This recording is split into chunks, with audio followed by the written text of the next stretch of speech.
All right, everybody. Bob Chick for MD. I'm here with Tamer El-Guindy, your Southern California chairman.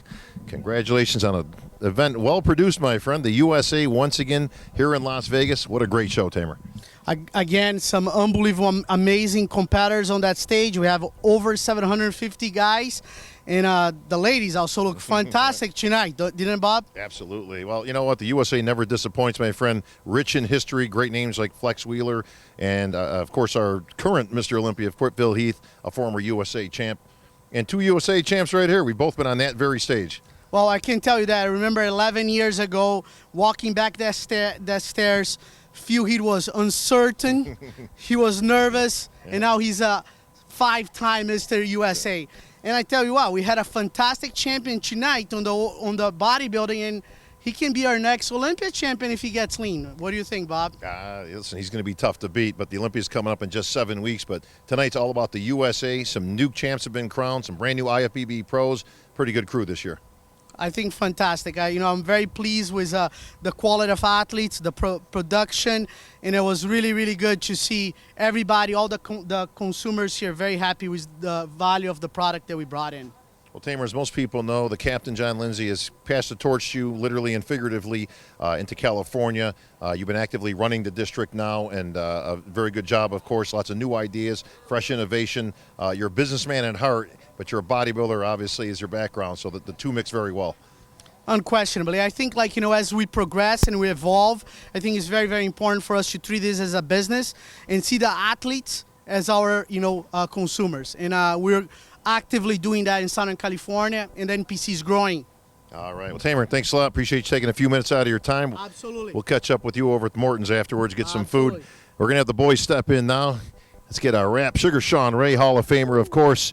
David Baye, resident expert in the pit, sweating his butt off the entire time. That and everything else. All right, guys, let's get right to it, man. Let's start at our top and work our way down. Super heavyweights took the stage. Big Rashid out there. I thought he looked actually much improved over yesterday. He seems to be able to be one of those second-day guys out there. Yeah, not quite as big of an improvement as we saw at Nationals from day one to day two, but he definitely did improve. And we talked about this in the prejudging wrap-up. Conditioning is king, but this is still bodybuilding, so it's still about coming out with a lot of muscle. Nobody's had more muscle on this stage for a long time than Rashid, and it wasn't like his conditioning was that far off to where you still couldn't give him the win. So good win for him. He's a guy with better conditioning, is a champion at a lot of pro shows, so it'll be good to see him step on stage as a pro, and interesting to see what he can do. Well, let's talk about that with the champ himself, Shawn Ray. Shawn, let's talk about Rashid as a pro. Yeah, again, like David said, it still comes back to muscle.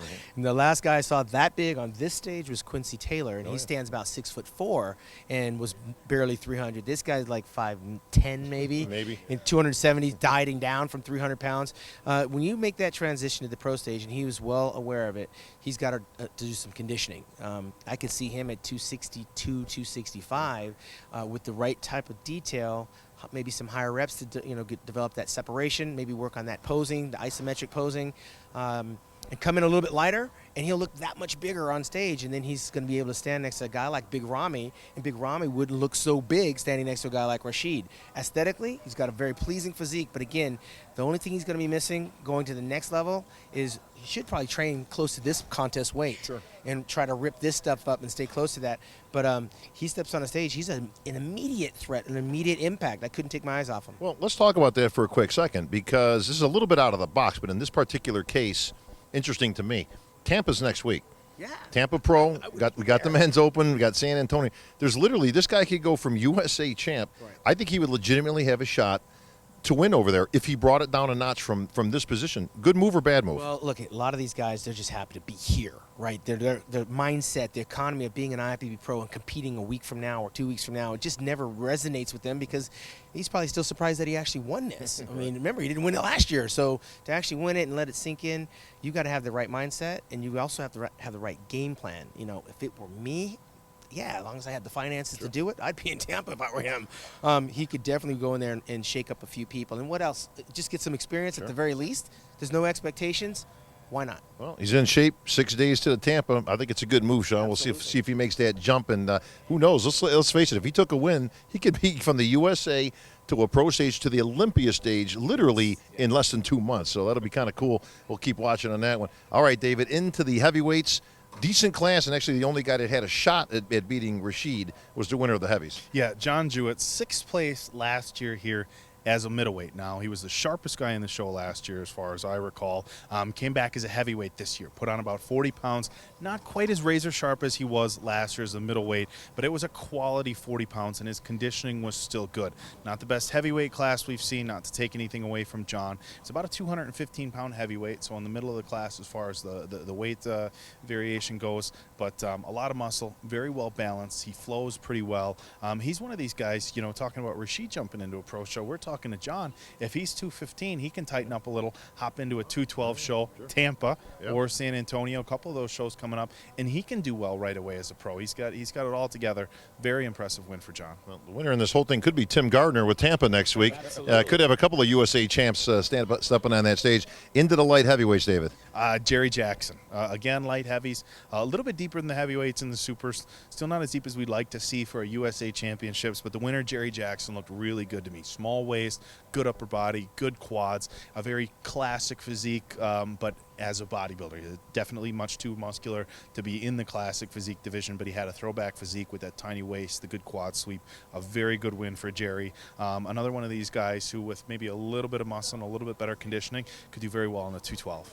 Shawn, light heavyweights, your old stomping grounds, of course, on that national stage. How was the light heavyweights here?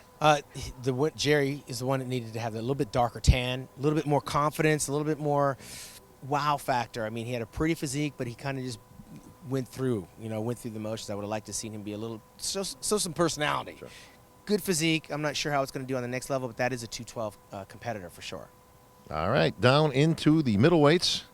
Middleweights, Charles Curtis. We had your junior nationals champion. He's been around a long time, Charles Curtis. You know, we had your junior nationals champion, Derek Lunsford, come in, got 2nd place. Derek needed to sharpen up a little bit from juniors. Now, he still had good conditioning, not razor sharp. Charles has a small frame, but a lot of muscle on that small frame. Like you said, he's been around for a while. He brought good conditioning, so it was a good win for Charles. And, again, not a super deep middleweight class, but the top, 4 or 5 guys were good, and it was a good win for Charles. All right, welterweight, lightweight, bantamweights. Welterweight, we had Jason Perez. He looked real good. Shawn got an interview with him from Puerto Rico. Our lightweight, Dwayne Kwamina.